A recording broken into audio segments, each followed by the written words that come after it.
السلام علیکم دوستوں، امید ہے آپ سب خیریت سے ہوں گے، ٹھیک ٹھاک ہوں گے۔ دوستوں آج ہم آپ کو سیب کھانے کے صحیح طریقے بتائیں گے۔ سیب اگر غروب آفتاب سے پہلے کسی بھی وقت کھایا جا سکتا ہے، لیکن اسے صبح سویرے کھانا بہتر ہے۔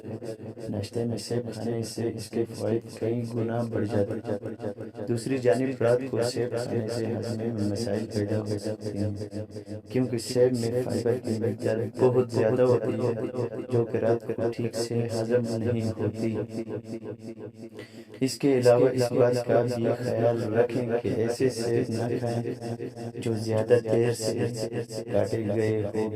دوستو سیب کھانا ویسے بھی صحت کے لیے بہت اچھا ہے، لیکن اسے صحیح ٹائم پہ صحیح طریقے سے کھانا اور بھی اچھا ہے۔ تو دوستو اگر آپ کو یہ ویڈیو اچھی لگی ہو تو ویڈیو کو لائک کر دیں، چینل کو سبسکرائب کر دیں، اپنا بہت سارا خیال رکھیں۔ ملتے ہیں ایک نئی ویڈیو میں۔ اللہ حافظ۔